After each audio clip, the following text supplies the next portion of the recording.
Sur ce, on arrive quasiment à la fin de l'épisode. Paul, une dernière petite tradition du podcast Madital, c'est bien sûr la fameuse anecdote. Est-ce que tu as une anecdote pour nous aujourd'hui? J'ai une anecdote un peu longue, donc accrochez-vous. Vas-y. Euh, Tout commence un dimanche.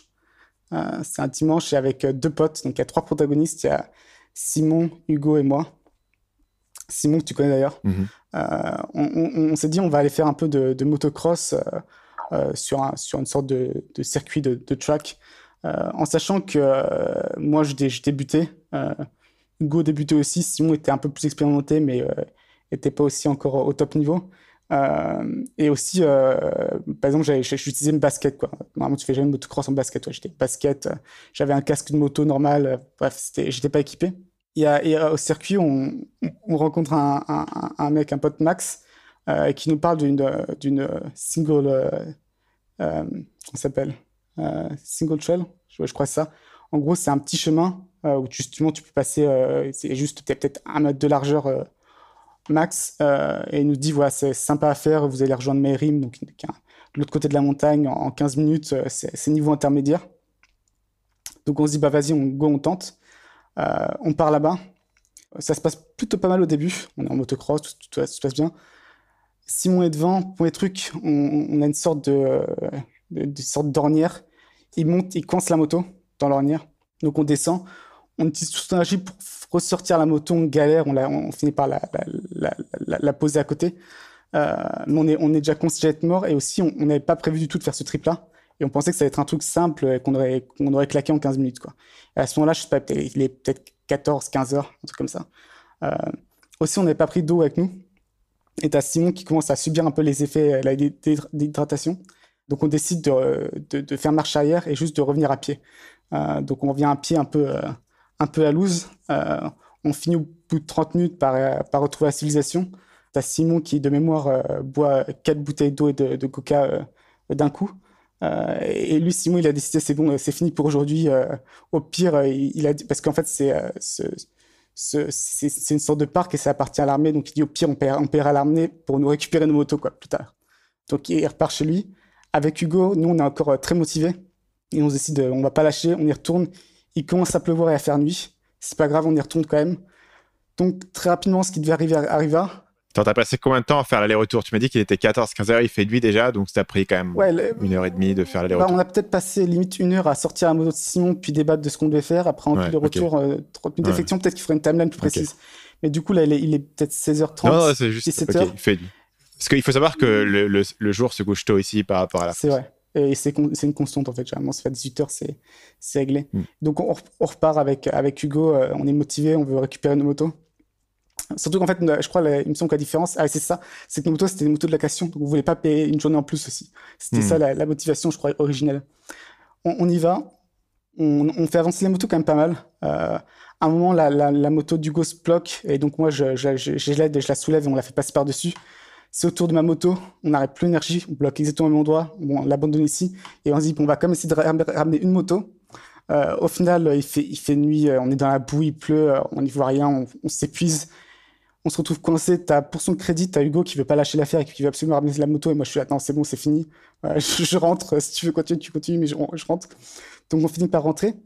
Et ce que j'aurais dû raconter au tout début de l'histoire et que j'ai oublié, et qui est très important à ce moment-là en termes pour l'anecdote, c'est qu'en fait, vu qu'on était parti faire des motocross, j'avais pris un vieux pantalon trop large pour moi, en me disant, bah, je m'en fous, c'est du motocross. Mhm. Si je salis, c'est pas grave. Sauf que bien sûr, quand on abandonne les motos, bah, il faut que je prends mon casque et ainsi de suite. Et du coup, en même temps, je suis en train de porter des trucs et en même temps, je suis en train de tenir mon pantalon pour qu'il descende pas, tu vois. Donc j'ai fait ça déjà un aller-retour. Et là, sur le retour, où je suis c'est un peu déprimé. Je fais bon, rien à foutre. Il fait nuit, de toute façon, personne ne me verra. Et donc, en fait, je laisse tomber mon pantalon, toi. Pas grave. Je suis juste en calbut. Et donc, on est là, on marche sur le sentier en calbut. C'est désert, parce qu'à cette heure-là, le parc est fermé. On marche, on marche.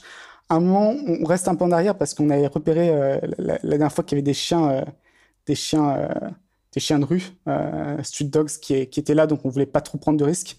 Et donc on attend un peu en arrière. Et ce qu'on voit arriver, c'est au début, je pensais que c'était une voiture de police parce qu'il y avait les lumières. En fait, c'était les rangers du parc. parce que bien sûr, on était là de façon illégale parce que le parc était fermé. Euh, donc, tu as un mec avec une lampe frontale qui s'approche. En fait, l'image qu'il a dû voir, je m'en suis rendu compte plus tard, qui est quand même assez particulière, c'était qu'en fait, on était tous les deux assis par terre sur un sentier, avec moi en calbute, quoi. Et donc il est venu. Je crois qu'il s'est rendu compte qu'on était farangue. Il est resté quand même à une distance assez appréciable, 5 mètres. Et moi, j'étais là, en fait, je faisais OK, parce qu'on a appelé Simon pour qu'il vienne nous chercher. On fait OK.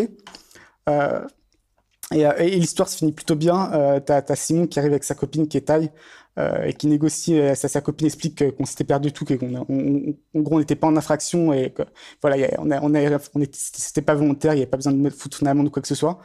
On rentre. Et ce qui est peut-être la morale de l'histoire, c'est qu'on y est retourné le lendemain. On n'a même pas eu besoin des militaires thaïlandais. Ça nous a pris 3-4 heures. Il y avait Simon qui était sur la moto, donc on a ramené les 3 motos. Simon qui était sur la moto, Hugo et moi derrière qui poussions en nous prenant toute la boue dans la figure. Ça a pris 3-4 heures. Je pense que je me suis créé une blessure au dos qui est encore présente maintenant. Mais au final, on a ramené les 3 motos, quoi. Ce qui en fait un bon souvenir maintenant. L'anecdote n'était pas très structurée, mais je ne l'ai pas beaucoup préparée non plus. Donc on m'excusera par rapport à ça. La morale de l'histoire, c'est que c'est comme pour les avocats, tu vois. C'est comme pour les avocats. Quand quelqu'un te dit faut faire quelque chose, tu demandes toujours les détails. Combien ça va coûter? Combien de temps ça va prendre? Si quelqu'un te dit j'ai un super petit chemin de forêt, tu demandes ça prend combien de temps? Tu l'as déjà fait? C'est compliqué parce que. Et puis aussi, ce que tu as dit, c'est que ce gars-là, il est excellent en motocross. Il est très, très bon.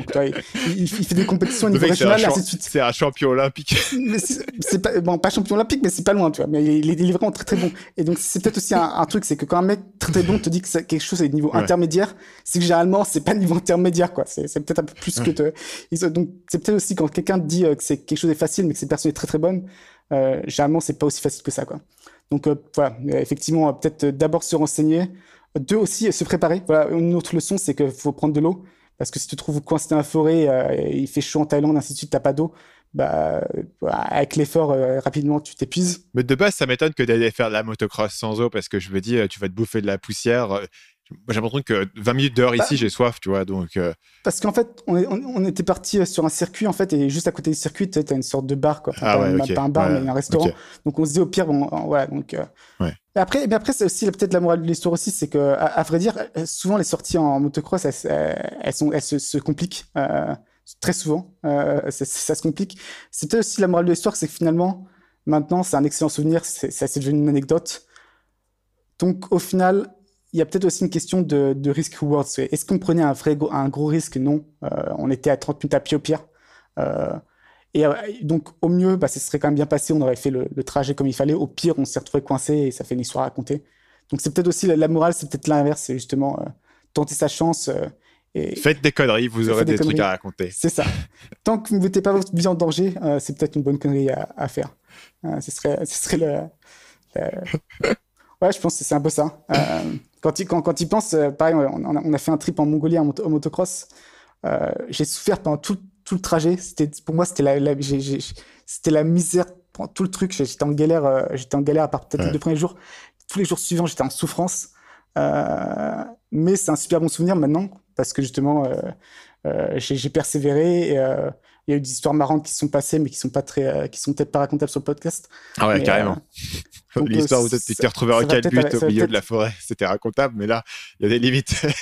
C'est ça. Ah non, là c'est encore au-dessus. Là, c'est encore au-dessus. Peut-être qu'un jour je vais raconter l'histoire de la grand-mère prostituée, en sachant qu'il s'est rien passé entre moi et la grand-mère prostituée. Je préfère préciser, mais c'est une histoire assez rocambolesque. Peut-être pour un prochain podcast dans 2 ans. On y va au fur et à mesure. Mais ça crée des souvenirs, ça crée même. C'est un peu toute l'idée que je crois que j'avais lu le bouquin. Bon, il est un peu agaçant le gars, mais il est quand même. Comment il s'appelait? David Goggins, je crois. Le militaire. Un ancien Navy Seals qui fait des ultramarathons. Ok. Et autres, et qui parle du concept de Callous Mind. Donc, comment on appelle ça, Callous en français? C'est avec des corps, quoi, des corps humains. C'est ça, et que c'est en gros quand tu fais un travail manuel, tu finis par avoir ça, et donc tes mains sont plus résistantes. Et lui, il fait pareil que c'est un peu la même façon que ça fonctionne avec le cerveau. Et donc justement avoir des difficultés, et puis persévérer dans ces difficultés, ça te crée un peu ces callus mentales, quoi, psychologiques. Bah sur ce, on se quitte. On se retrouve dans 2 ans pour un prochain épisode de Nomad Digital. D'ici là, vous pouvez vous rendre, non pas sur nomaddigitalpodcast.com, je suis même plus sûr si le site est toujours valable, mais sur Nomad Digital, sur toutes les plateformes de votre choix. Il est sur Spotify maintenant, il est sur iTunes, partout. Pour retrouver tous les épisodes du podcast, surtout si c'est le premier que vous avez écouté, vous pouvez aller vous refaire la série entière. Ça se maintient assez bien puisque finalement, tout ce qu'on parle, c'est vraiment ces concepts de philosophie, de vie, de productivité, etc. qui n'ont pas trop changé. Vous pouvez vous abonner pour avoir le prochain épisode dans 2 ans. Laissez votre avis, 5 étoiles sur iTunes, c'est indispensable. À la prochaine. Et je vous promets que j'aurai d'ici là scripté la prochaine anecdote et qu'elle sera bien construite, elle sera excellente. Elle sera excellente. Dans 2 ans, manquez pas l'épisode. Salut, c'est Stan, j'espère que vous avez apprécié cet extrait du podcast Marketing Mania. Bien sûr, vous pouvez retrouver l'ensemble des épisodes du podcast, y compris les instructions sur comment vous abonner sur l'application Apple Podcast ou sur votre téléphone Android en vous rendant sur mon site à l'adresse marketingmania.fr/podcast. Je vous ai mis le lien dans la description de cette vidéo.